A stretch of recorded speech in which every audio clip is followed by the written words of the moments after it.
Hello বন্ধুরা, আসসালামু আলাইকুম। আশা করি তোমরা সবাই ভালো আছো। পাইসোলজার ফিজিক্স সেকেন্ড পেপারের গাইডলাইন ভিডিওতে তোমাদের সবাইকে জানাই স্বাগতম। আজকের ভিডিওতে আমি তোমাদের বলবো তোমাদের পরীক্ষার আগে 5 দিনে যাদের ফিজিক্স সেকেন্ড পেপারে মানে এখন পর্যন্ত ভালোভাবে পড়া হয় নাই, মানে অনেক গ্যাপ আছে, কিভাবে একটা ভালো রিভিশন রুটিন করা দরকার উচিত তার একটা তোমাদের ধারণা দিব। সো আমাদের রুটিনের মধ্যে আমরা প্রথমে মোট 7টা অধ্যায়কে 5 দিনের মধ্যে কিভাবে একটা ভালোভাবে গুছিয়ে রিভিশন করা যায়, সিকি এমসিকিউ প্লাস বেসিক সবকিছু তার একটা ধারণা দিছি। আমরা প্রথম দিনে মানে যেদিন তোমরা এই জিনিসটা শুরু করবা সেই দিন সকালবেলা তোমরা 3 ঘন্টা থেকে ধরে নিছি, কিন্তু যতক্ষণ লাগে ততক্ষণে তোমরা তাপগতিবিদ্যার বেসিক অংশটুকু শেষ করে ফেলবা। যত তাড়াতাড়ি তোমরা বেসিকটা শেষ করবে তত তাড়াতাড়ি তোমরা অন্য কিছু পড়তে পারবা। সো বেসিক অংশ একটা খুবই একটা বড় টাইম দিবা।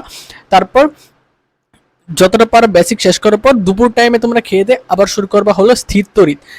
দুপুর টাইমে তোমরা স্থির তড়িতের বেসিকটা সম্পূর্ণ শেষ করে ফেলবা। যা যা আছে তোমাদের বেসিক, তোমাদের নোট খাতা থেকে শুরু করে তোমরা যতগুলো বই কিনছো বইয়ের বেসিক থেকে শুরু করে যা যা আছে সব পড়ে নিবা। তারপর রাতে তোমরা এমসিকিউ প্লাস সিকিউ করবা। এই দুইটা অধ্যায়ের উপর যা যা এমসিকিউ এবং সিকিউ আছে তা যা তোমরা রাতের মধ্যে সলভ করবা। সলভ করার পরে তোমরা যা যা ভুল পাবা তারপরে দেখবে 9টার ধরলাম 9টার মধ্যে তোমাদের সবকিছু শেষ। তারপর 9টার পরে তোমরা নিয়ে বসবা ভুল, যেগুলো তোমরা ভুল করছো সেগুলো ফাইন্ড আউট করবা, সেগুলো এমসিকিউ গুলো আবার পড়বা, সিকিউ গুলো আরেকবার পড়ে নিবা। এভাবে তোমাদের প্রথম দিনে কি কি শেষ হলো, তাপগতিবিদ্যা শেষ হলো আর স্থির তড়িৎ শেষ হয়ে গেল। পরবর্তী দিনে তোমরা কি করবা, সরি ডে 2তে গিয়ে তোমরা প্রথমে সকালবেলা পড়ে নিবা হচ্ছে চলতরিৎটা। চলতরিতে যা যা বেসিক আছে সেটা তোমরা সকালবেলা পড়ে নিবা। সকালবেলা বেসিকটা পড়ার পরে তোমরা দুপুরবেলা পড়ে নিবা ভৌত আলোক বিজ্ঞানের যত বেসিক আছে। সম্পূর্ণ ভৌত আলোক বিজ্ঞানের বেসিক পড়ার পরে রাতের বেলা তোমরা এমসিকিউটা পড়ে নিবা প্লাস সিকিউ অংশটুকু পড়ে নিবা। যা যা তোমাদের এমসিকিউ এবং সিকিউ আছে তা পড়ে নিবা। পড়ার পরে তোমরা সেম ভাবে 9টা যখন বাজবে তখন তোমরা ভুল নিয়ে বসবা, প্লাস কি কি তুমি বারবার ভুল করছো সেগুলো একটা নোট বানাবা, সেই নোটগুলো পড়ে নিবা। পড়ে নেওয়ার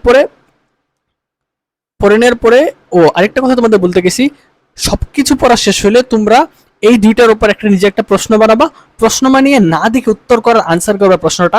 সেম ভাবে এখানেও পরবর্তী তৃতীয় দিনে তোমরা বসবে হচ্ছে আধুনিক পদার্থ বিজ্ঞান নিয়ে। আধুনিক পদার্থ বিজ্ঞান নিয়ে বসার পরে আধুনিক পদার্থ বিজ্ঞান নিয়ে তোমরা সকালবেলা শেষ করবা। তারপরে বিকেলে পড়বা তোমরা হচ্ছে পরমাণু মডেল এবং নিউক্লিয়ার পদার্থ বিজ্ঞান। দুইটা যখন তোমাদের সুন্দরভাবে শেষ হবে সেম ভাবে তোমরা রাতের বেলা এমসিকিউ প্লাস ক্রিয়েটিভ প্র্যাকটিস করে নিবা। ক্রিয়েটিভ প্র্যাকটিস বলতে এখানে আমরা বুঝাইছি হচ্ছে ক্রিয়েটিভ প্র্যাকটিস বলতে ওই যে নিজে নিজে প্রশ্ন বানাবা তারপরে সেটা সলভ করবা। এভাবে তোমাদের 3 দিন শেষ হবে। চতুর্থ দিনে তোমরা যাই সে পড়বা সেমিকন্ডাক্টর। এইটা তোমাদের 7 নম্বর অধ্যায়। সকালবেলা সেমিকন্ডাক্টরটা তোমরা সুন্দর করে পড়ে শেষ করে ফেলবা। তারপরে বিকালবেলা তোমরা একটা সংক্ষিপ্ত নোট বানাবা যে 7টা অধ্যায়ের কি কি সূত্র আছে, ফর্মুলা আছে, একক আছে, সবকিছু তোমরা সব সুন্দর করে পড়ে নিবা। তারপর রাতের বেলা তোমরা এমসিকিউ বাছাই করবে, যে এমসিকিউ গুলো তোমরা কম পারো বা মনে হচ্ছে এগুলো আসতে পারে সেরকম কিছু এমসিকিউ তোমরা বাছাই করে পড়ে নিতে পারো। পঞ্চম দিনে যায় সেটা তোমরা একটা রিভিশন বানাবা। প্রথম দিন সকালবেলা 1 থেকে 3 অধ্যায়ের উপর রিভিশন করবা, আর বিকেলবেলা তোমরা 4 ও 5 নম্বর অধ্যায়ের উপর রিভিশন করবা, আর রাতে 6 ও 7 নম্বর রিভিশন করবা এবং সবগুলো এমসিকিউ মানে আবার নতুন করে যেগুলো ভুল মনে হচ্ছে তোমার কাছে সেগুলো আরেকবার করে পড়ে নিবা। এভাবে তোমাদের 5 দিনের একটা রুটিন শেষ হলো। কি কি পড়া উচিত, এই পড়াগুলো পড়ার সময় তোমাদের কিছু স্টাডি গাইডলাইন রাখা উচিত। সেগুলো হচ্ছে পড়ার টাইম অবশ্যই তোমার ফোকাস যেন স্টাডিতে থাকে।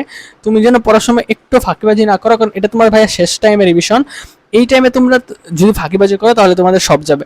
দ্বিতীয়ত হচ্ছে সংক্ষিপ্ত নোট বানাবা। যে বিষয়গুলো তোমরা বারবার ভুল করছো সেগুলো একটা সংক্ষিপ্ত শিট বানাবা বা নোট বানায়, যেমন সূত্র, সংজ্ঞা, কনসেপ্ট এগুলো নোট বানিয়ে নিজে পড়ার ট্রাই করবা। তৃতীয়ত হচ্ছে সৃজনশীল যেন মানে সিকিউ অংশটা যেন ভালো করে চর্চা করা হয়, বিশেষ করে ক এবং খ। ফিজিক্সের ক এবং খ এর প্রতি সবার একটা অনীহা কাজ করে। এই জিনিসটা যদি তোমরা ভালোভাবে না পারো কোনোভাবে তোমরা ভালো রেজাল্ট করতে পারবে না। 80 নম্বর প্লাস তুলতে হলে তোমাদের ক এবং খতে অবশ্যই মনোযোগ দিতে হবে। চতুর্থ হচ্ছে এমসিকিউ যেন ভালোভাবে সলভ করো। এমসিকিউ সলভ করার টাইমে তোমরা একটু বুঝে বুঝে সলভ করো, নিজে নিজে করার ট্রাই করবা। আর তোমাদের যেগুলো ক্যালকুলেশন থাকবে সেগুলো তোমরা ক্যালকুলেটর করার ট্রাই করবা। ক্যালকুলেটর করলে বুঝতে পারবা যে তোমরা কত তাড়াতাড়ি এমসিকিউটা করতে পারবা। পঞ্চম হচ্ছে 25 মিনিট করে বরাবর 5 মিনিট করে ব্রেক নিবা। এটা তোমাদের ব্রেনটা ভালো থাকবে। মোবাইল থেকে যতটা পারো দূরে থাকার চেষ্টা করবা। যত ডিস্ট্রাকশন থেকে যত দূরে থাকবে তত তোমাদের ভালো রেজাল্ট করার সম্ভাবনা থাকবে। ভিডিওটি ভালো লাগলে অবশ্যই চ্যানেলটি সাবস্ক্রাইব করে বেল আইকনটা বাজিয়ে দিবে যাতে আমাদের নতুন আপডেটগুলো সবাই পেতে পারো। আজকের ভিডিও এই পর্যন্ত।